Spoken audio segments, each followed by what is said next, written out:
Shalom dan puji Tuhan saudara atas kebaikan Tuhan pada setiap kita, sehingga pada minggu ini dengan izin Tuhan sekali lagi kita boleh bersama di dalam ringkasan pelajaran Sekolah Sabat pelajaran ke-13 yang bertajuk Berjuang untuk Perdamaian. Untuk memulai pembelajaran kita, mari kita berdoa. Bapa Syurgawi, terima kasih atas kebaikan-Mu karena bersama dengan kami sementara kami mendengar dan mempelajari pelajaran Sekolah Sabat kami pada minggu ini. Dalam nama Yesus kami berdoa. Amin. Sekali lagi, tajuk Sekolah Sabat kita Berjuang untuk Perdamaian. Yang menjadi pertanyaan, bagaimana mengekalkan perdamaian? Ayat hafalan kita terdapat dalam Efesus 6 ayat 16 dan 17 mengatakan, dalam segala keadaan pergunakanlah perisai iman, sebab dengan perisai itu kamu akan dapat memadamkan semua panah api dari si jahat, dan terimalah ketopong keselamatan dan pedang roh, yaitu firman Tuhan. Untuk mempelajari pelajaran Sekolah Sabat kita pada minggu ini, saudara, ada baiknya Anda membaca ayat-ayat seperti yang tertera di screen Anda dan saya. Pendahuluan Sekolah Sabat. Fokus Sekolah Sabat kita pada pelajaran ke-13 ini ialah mengekalkan perdamaian. Beginilah cara Paulus sebagai duta besar dalam rantai atau dalam penjara menjelaskan bahagian kita dalam konflik antara Kristus dan Satan, untuk berdiri melawan tipu daya Satan dan untuk melawan kuasa-kuasa rohani yang jahat. Tuhan telah menyediakan hamba-hambanya dengan perisai rohani supaya mereka boleh bertahan. Efesus 6 ayat 11 hingga 13. Dilengkapi dengan baik dengan perisai ini, orang-orang percaya membentangkan barisan bersatu menentang musuh. Kita dipimpin oleh kapten kita, yaitu Yesus Kristus. Kita bekerja sama dalam setiap pertempuran dan kita menanti kemenangan terakhir apabila musuh-musuhnya, yaitu musuh-musuh Kristus, akan dijadikan tumpuan kakinya. Ibrani 10 ayat 13. Dan untuk mempelajari pelajaran kita lebih dalam, lebih lanjut lagi, kita akan membagikan kepada 5 topik seperti yang tertera di screen Anda.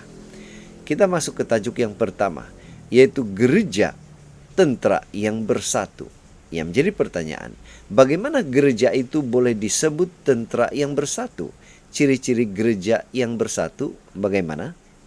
Efesus 6 ayat 12 hingga 13 mengatakan, karena perjuangan kita bukanlah melawan darah dan daging, tetapi melawan pemerintah-pemerintah, melawan penguasa-penguasa, melawan penghulu-penghulu dunia yang gelap ini, melawan roh-roh jahat di udara. Sebab itu ambillah seluruh perlengkapan senjata Allah, supaya kamu dapat mengadakan perlawanan pada hari yang jahat itu, dan tetap berdiri sesudah kamu menyelesaikan segala sesuatu. Roma 13 ayat 12 juga mengatakan, hari sudah jauh malam, telah hampir siang. Sebab itu, marilah kita menanggalkan perbuatan-perbuatan kegelapan dan mengenakan perlengkapan senjata terang. Dengan menggambarkan perisai Tuhan, Paulus tidak berniat untuk menggambarkan seorang pahlawan yang bersendirian. Sebaliknya, dia menggunakan kata kerja jamak, orang kedua, seperti yang terdapat dalam Efesus 6 ayat 10 hingga 13. Kuatlah, memakai, Anda mungkin boleh, ambil. Dia membayangkan seluruh tentara pahlawan berdiri dalam pertempuran melawan kejahatan. Pengantin perempuan Kristus, yaitu gereja, terdiri daripada ahli-ahli yang berbeza yang memenuhi peranan khusus mereka dalam tubuh. Batu bata yang berbeza membentuk bangunan atau kuil, dan askar-askar yang diperlengkapi untuk berperang bersebelahan sehingga hari yang mulia apabila gereja boleh bersatu dengan pengantin lelakinya dalam kesatuan abadi. Disatukan oleh Roh Kudus, kita membentuk pasukan yang sangat besar, seperti yang terdapat di dalam Yehezkiel 37 ayat 10. Kemenangan tidak akan dicapai melalui pencapaian heroik oleh askar terpencil yang bertindak sendiri, bebas daripada askar yang lain. Kemenangan datang apabila kita bertindak dalam kerjasama antara sesama lain, menduduki kedudukan kita, dan melaksanakan misi yang telah Tuhan sediakan untuk setiap kita. Pena inspirasi juga menjelaskan, tentara dalam pertempuran akan menjadi bingung dan melemah kecuali semua orang bekerja sama. Jika para prajurit bertindak berdasarkan ide-ide impulsif mereka sendiri, tanpa mengacu pada posisi dan pekerjaan masing-masing, mereka akan menjadi kumpulan atom-atom bebas. Mereka tidak dapat melakukan pekerjaan suatu badan yang terorganisasi. Jadi, para prajurit Kristus harus bertindak secara harmoni. Seterusnya di skrin saudara adalah soalan untuk kita bincangkan bersama-sama. Kita masuk ke tajuk yang kedua, yaitu tali pinggang dan perisai dada. Apa peralatan-peralatan yang diperlukan oleh askar untuk berperang? Apa makna rohani senjata tali pinggang dan perisai dada ini? Efesus 6 ayat 14 katakan, "Jadi berdirilah tegap, berikat pinggangkan kebenaran, dan berbaju zirahkan keadilan." 2 Korintus 10:4 juga mengatakan, "Karena senjata kami dalam perjuangan bukanlah senjata duniawi, melainkan senjata yang diperlengkapi dengan kuasa Allah yang sanggup untuk meruntuhkan benteng-benteng." Nah, sebelum memasuki pertempuran, kita mesti berpakaian dengan betul. Pakaian longgar yang dipakai pada zaman dahulu adalah selesa, tetapi boleh menghalang pergerakan fisikal. Kristus dan firman-Nya adalah kebenaran. Yohanes 14 ayat 6. Jika kita berpijak pada kebenaran, sudah pasti akan menghalang kemajuan kita. Setelah diikat, kita perlu memakai vest kalis peluru. Pelindung dada diperbuat daripada plet logam yang saling bersambung, melindungi askar daripada luka maut pada jantung, paru-paru, dan perut. Tuhan menyediakan kita dengan kebenarannya untuk melindungi kita daripada luka yang boleh menyebabkan kematian rohani. Kebenaran berkait erat dengan kekudusan dan kebaikan. Efesus 4 ayat 24 dan Efesus 5 ayat 9. Kebenaran perlindungan yang kita terima dari Tuhan menjadi sebahagian daripada tingkah laku kita, dan kita memperlakukan orang lain dengan adil dan baik. Di skrin saudara adalah soalan untuk kita bincangkan bersama-sama. Kita ke tajuk yang ketiga, yaitu kasut. Gereja berjuang untuk keamanan. Yang menjadi pertanyaan, apakah makna kasut, yaitu gereja berjuang untuk keamanan? Maju kemana kita sebagai pengikut Tuhan sebenarnya? Efesus 6 ayat 15 mengatakan, "Kakimu berkasutkan kerelaan untuk memberitakan Injil damai sejahtera." Efesus 2 ayat 14-15 juga mengatakan, "Karena dialah damai sejahtera kita, yang telah mempersatukan kedua pihak dan yang telah merubuhkan tembok pemisah, yaitu perseteruan. Sebab dengan matinya sebagai manusia, ia telah membatalkan hukum Taurat dengan segala perintah dan ketentuannya, untuk menciptakan keduanya menjadi satu manusia baru di dalam dirinya, dan dengan itu mengadakan damai sejahtera." Kita hidup dalam peperangan di mana kita semua bermula di pihak yang salah. Secara fitrah kita adalah musuh Tuhan. Tetapi Dia memasuki konflik untuk menyelamatkan kita, untuk merampas kita atau mengeluarkan kita dari cengkeraman si jahat dan memberi kita damai sejahtera. Yohanes 16 ayat 33. Oleh itu, kaki kita mesti sentiasa bersedia untuk berkongsi Injil yang telah kita terima, membawa kedamaian ke dalam hati orang. Kita tidak seharusnya membunuh atau mengalahkan pihak lawan.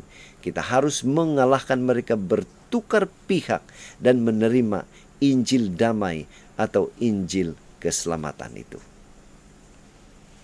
Menurut surat kepada jemaat di Efesus, kedamaian timbul daripada Yesus dan menjadi tanggung jawab kita untuk mengekalkan dan membagikannya.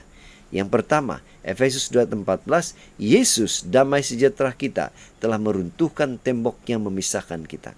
Kedua, ayat 15, Yesus telah membeli kedamaian ini dengan darahnya sendiri. Ayat 17, Yesus telah memberitakan kabar baik damai sejahtera. Efesus 4 ayat 3, kita harus memelihara kesatuan dalam ikatan damai sejahtera. Dan yang terakhir Efesus 6 ayat 15, kita mesti mempunyai kesediaan untuk memberitakan Injil damai sejahtera itu. Di skrin saudara adalah soalan-soalan yang kita akan bincang bersama-sama ya. Kita masuk ke tajuk yang keempat, yaitu perisai, topi keledar, dan pedang. Apa makna perisai, topi keledar, dan pedang secara rohani? Efesus 6 ayat 16 hingga 17 mengatakan, dalam segala keadaan, pergunakanlah perisai iman, sebab dengan perisai itu kamu akan dapat memadamkan semua panah api dari si jahat. Dan terimalah ketopong keselamatan dan pedang roh, yaitu firman Tuhan. Perisai diperbuat daripada kayu yang ditutup dengan kulit dan dihias dengan logam. Perisai itu dapat melindungi sepenuhnya seorang askar yang bongkok dan menghalang anak panah atau serangan pedang daripada mencederakannya. Yang kedua, Tuhan adalah perisai kita. Mazmur 3:3. Dengan iman, kita menghadapi konflik dengan penuh kepercayaan kepada perlindungannya. Imanlah yang akan memadamkan anak panah ujian yang coba digunakan oleh si jahat terhadap kita. Kedua, topi keledar. Topi keledar logam rom mempunyai pelbagai kepingan yang melindungi leher dan pipi askar, memastikan perlindungan kepada kepala yang lengkap. Kedua, artinya fikiran kita mesti tertumpu pada keselamatan yang telah dijamin Tuhan untuk kita dan harapan bahwa keselamatan ini akan segera terwujud dalam kehidupan yang kekal tanpa dosa. 1 Tesalonika 5 ayat 8. Dan yang ketiga, pedang roh. Dengan pedang setengah meter dan bilah lurus bermata dua. Pedang Rom membenarkan askar itu bertahan daripada pukulan dan serangan balas musuh. Artinya, Paulus berbicara tentang firman Tuhan sebagai lebih tajam daripada pedang bermata dua manapun. Ia menusuk hingga memisahkan jiwa dan roh. Ibrani 4 ayat 12. Ini adalah satu-satunya senjata yang mampu mengubah musuh menjadi sahabat atau sekutu.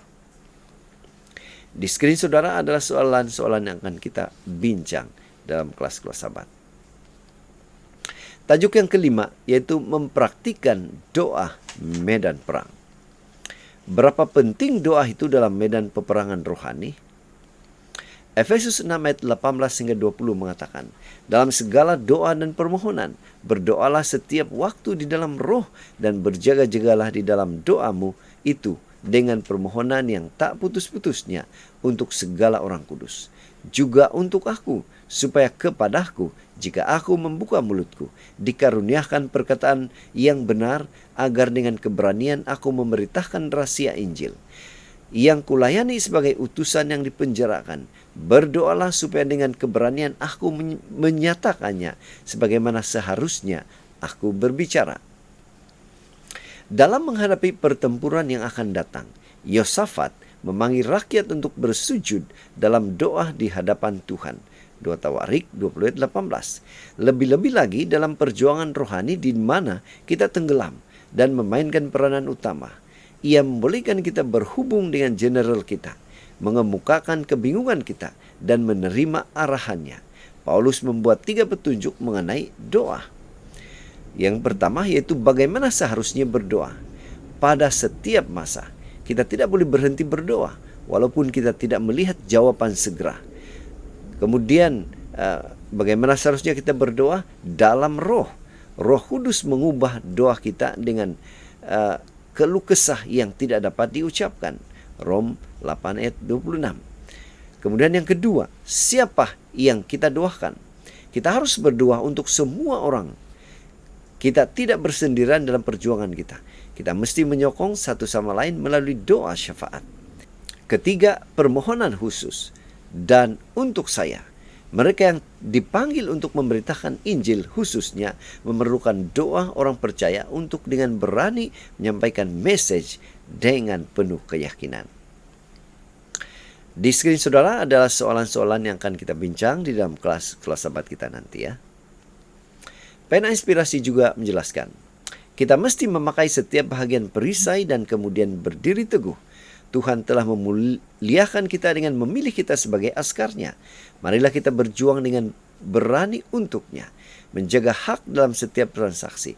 Pakailah sebagai perlindung dada Anda kebenaran yang dilindungi Tuhan, yang merupakan keistimewaan semua orang untuk memakainya. Ini akan melindungi kehidupan rohani Anda. Semua orang telah mengenakan jubah kebenaran Kristus akan berdiri di hadapannya sebagai pilihan dan setia dan benar. Setan tidak mempunyai kuasa untuk mencabut mereka daripada tangan juru selamat.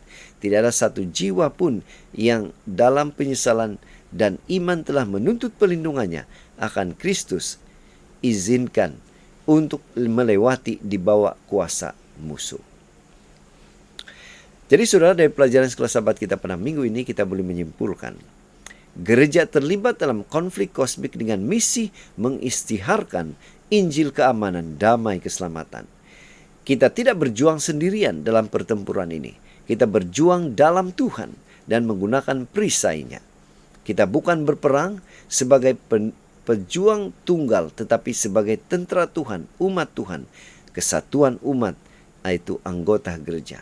Kita tidak bertempur dalam pertempuran yang terbuka dan tidak pasti, tetapi pertempuran yang sudah mempunyai pemenang.